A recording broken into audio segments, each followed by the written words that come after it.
ਅਸੀਂ ਜੱਟ ਹੁੰਨੇ ਆ ਭਾਈ, ਅਸੀਂ ਸਾਡਾ ਇਹ ਅਕੀਦਾ ਹੈ। मैं head of the department of surgery हूं। Are you head of department of surgery? अगर अभी आपका एक्सीडेंट हो जाए, अल्लाह ना किसी का एक्सीडेंट हो जाए और उसको हेड इंजरी होके और वो वेंट के ऊपर पड़ा हो, किधर गया head of department of surgery भाईजान? It's only a software which is in your mind. किधर गया? मैं जट हूं, मैं फलां हूं, मेरा वो अकीदा है, मेरा ये अकीदा है।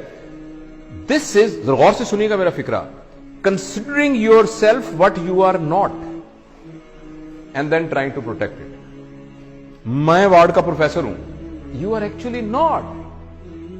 आपका नाम जावेद इकबाल है, आप जावेद इकबाल हैं। आपको रिस्पॉन्सिबिलिटी दी गई है head of department of surgery की, जो कुछ अरसे के बाद आपसे ले ली जाएगी, और आपसे पहले भी एक बंदे को दी गई थी। So if I am head of department of surgery, I forget that I am Javed Iqbal. अगर मेरे हेड ऑफ डिपार्टमेंट सर्जरी के ऊपर कोई हट लगा, जरा सा भी दब्बा आया, यानी ये कि मैं कमरे में आया था, उठ के खड़ा नहीं हुआ, ऐसी की तैसी इनकी जरूरत क्या हुई खड़े? इसका नाम ईगो होता है। Ego is protecting your understanding about yourself which you are not. इसका नाम बेइज्जती होता है। थोड़ी देर के लिए आपको पता लग जाए कि मैं हूं क्या, थोड़ी देर के लिए आपको पता लग जाए कि मैं हूं क्या, आपकी सारी ईगो खत्म हो जाए। और सच भी यह कि हम कुछ भी नहीं है। और अगर आप इजाजत दें और थोड़ी देर के लिए ट्राई करना चाहें, मैं जरा मास्क ले लूं क्योंकि मैं आपके जरा करीब आ रहा हूं 6 फुट के डिस्टेंस से।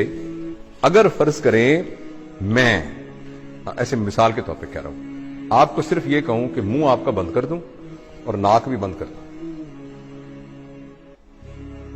सिर्फ आपको पता है हवा के अंदर ये जो मॉलिक्यूल फिर रहा है ऑक्सीजन का, जो कि हवा से निकल के आपके नाक के थ्रू आपके लंग्स में गया, और लंग्स से फिर आपकी मेम्ब्रेन से क्रॉस होता हुआ ब्लड में गया, और ब्लड से आपके ब्रेन में गया, और आप अलर्ट हुए। इसको कितनी देर के लिए रोक लें, the human being will become a carrot, जिसको वेजिटेटिव फॉर्म कहते हैं। आपने सुना वेजिटेटिव फॉर्म? वो वेजिटेबल क्या होती है? कैरेट होती है ना, मूली और गाजर होती है। तो एक इंसान को मूली और गाजर बनने में आपको हैरानी होगी, 4 मिनट का फासला है।